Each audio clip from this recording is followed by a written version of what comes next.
இது அலைஒளி செய்தி ஊடகம். எங்களோடு இணைய மறவாதீர்கள். வணக்கம்.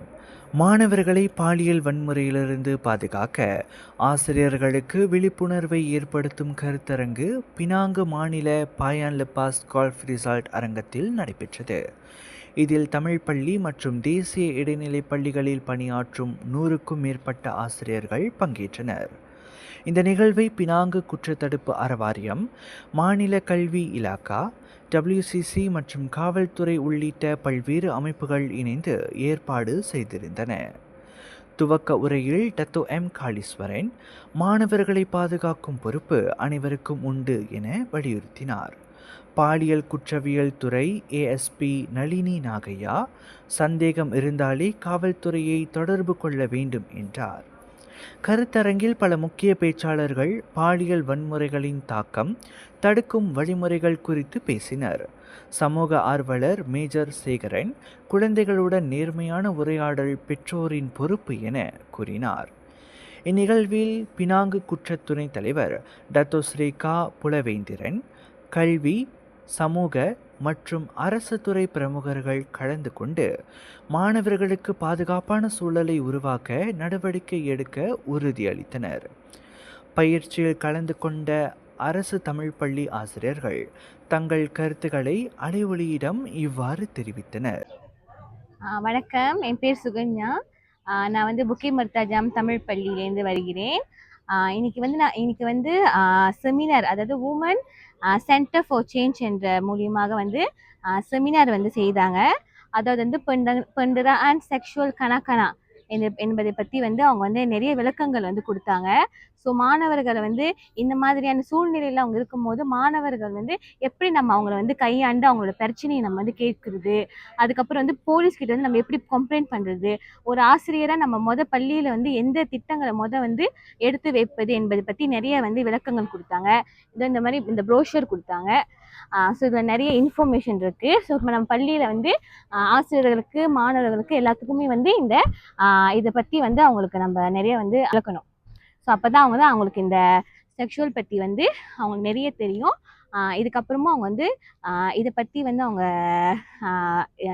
நிறைய வந்து பிரச்சனைகளை வந்து அவங்க சந்திக்க மாட்டாங்கன்னு நினைக்கிறோம். ஸோ இதை ஏற்பாடு செய்த இவங்களுக்கு வந்து நாங்கள் ரொம்ப நன்றி கூறுறோம். நன்றி. வணக்கம். என் பெயர் கேசவன் சிவலிங்கம். சுப்பிரமணிய பாரதி தமிழ் பள்ளியில் கவுன்சிலராக பணிபுரிகிறேன். ஸோ இன்றைக்கி வந்து செமினார் பென்சிகான் செக்ஷுவல் கணக்கனா நம்மளோட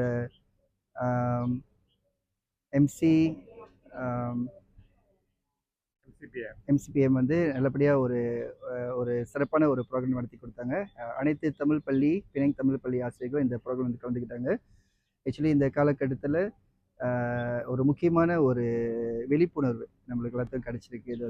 இது மூலியமாக நம்ம ஆசிரியர்களாக இந்த மாணவர்கள், பெற்றோர்களுக்கு இதை வந்து கண்டிப்பாக இந்த தகவலை வந்து போய் சேர்க்கணும்னு வேண்டி கேட்டுக்கொள்கிறேன். நன்றி, வணக்கம். Saya Azlina dari SK Kongsi. Okey, apa yang saya dapat hari ini anjuran MCPF. Okey, pertamanya mengenai gangguan penderaan seksual kepada kanak-kanak. Jadi saya dapat banyak maklumat lah dan dapat bahan free dari WCC. Kemudian kanak-kanak dan wanita பிரிவில் தற்போது பணியாற்றி கொண்டு இருக்கிறேன். இன்று வந்து உங்களுக்கு அனைவருக்கும் வந்து தமிழ் ஸ்கூல் ஆசிரியர்களுக்கு மற்றும் எஸ்கே ஸ்கூல் ஆசிரியர்களுக்கு செக்ஷுவல் ஹராஸ்மெண்ட்னா எப்படி பிள்ளைகளை காப்பாற்ற வேண்டும், எப்படி நம்மள்கிட்ட படிக்கும் மாணவர்களுக்கு ஏதாவது ஒரு பிரச்சனைனா எப்படி போலீஸாரை அணுக வேண்டும், அந்த மாதிரி ஒரு பிரிவில் உள்ளதை இன்றைக்கி எடுத்து சொன்னோம். பிள்ளைங்க இந்த மாதிரி வந்து பிண்டரான் கேஸில் ஸ்கூலுக்கு வராங்க. அவங்களுக்கு என்னென்ன பள்ளிண்டும் கொடுக்கணும், எப்படி பாதுகாக்கணும், அவங்கள எப்படி வந்துட்டு அணுகணும், கவுன்சிலிங் கூட்டிகிட்டு போகணும், மற்றும் வந்துட்டு போலீஸாரோட வந்து தகவல் கொடுக்கணும், அதெல்லாம் கொஞ்சம் இன்றைக்கி பேசணும். ஆசிரியர்கள் வந்துட்டு இந்த மாதிரி கேஸ் வந்துச்சுன்னா எந்த ஒரு கவலையும் இல்லாமல் எந்த ஒரு பெற்றோர் ஏதாவது பிரச்சனை கொடுத்துருவாங்கன்னு அதை பற்றி பயப்படாமல் அவங்க போலீஸார்களுக்கு தொடர்பு கொண்டு இந்த மாதிரி விஷயத்த சொல்லணும். முக்கியமாக ஆசிரியர்கள் வந்துட்டு உண்டாங் பர்கைத்தான் பார்த்தீங்கன்னா Akta Kesalahan Seksual Terhadap Kanak-kanak 2017 அது பார்க்கலாம். Kanun Keseksaan Section 376, 354 அதெல்லாம் பார்க்கலாம். அடுத்தது வந்து Akta Pendidikan 1996 Tanggungjawab Guru dalam Kawalan Disiplin அது பார்க்கலாம். Akta Perlindungan Kanak-kanak 2001 Kewajipan melaporkan kes penderaan. இப்போ வந்து குடும்பத்தாருனால இல்லை மற்றவங்கனால அவங்களுக்கு பெண்டரான் நடந்துச்சுன்னா இந்த செக்ஷன் கீழே நாங்கள் சார்ஜ் பண்ணுவோம். Akta Keterangan 1950 Penerimaan Keterangan Kanak-kanak அந்த undang-undang ரீதியில் நாங்கள் வந்துட்டு இந்த கேஸ் அணுகுவோம். இந்த பாலியல் வன்முறை விழிப்புணர்வு கருத்தரங்கை பினாங்கு மாநில குற்றத்தடுப்பு அறவாரியத்தின் தலைவர் டத்து ஸ்ரீ ஒங் போ எங் அதிகாரப்பூர்வமாக தொடக்கி வைத்ததுடன் இக்கருத்தரங்கை அதிகாரப்பூர்வமாக முடித்து வைத்து உரையாற்றினார் பினாங்கு மாநில குற்றத்தடுப்பு மற்றும் சமூக பாதுகாப்புத்துறை தலைவர் மூத்த உதவி கண்காணிப்பாளர் SAC புஷ்பநாதன் வீரசிங்கம் அவர்கள். Kita dah bagi banyak awareness program, kesedaran dan juga banyak maklumat, tetapi bila kita tanya, banyak yang dikata dia tak tahu, dia not aware. Dan banyak juga yang cikgu-cikgu ni salah satunya melibatkan ada yang berjuta simpanan.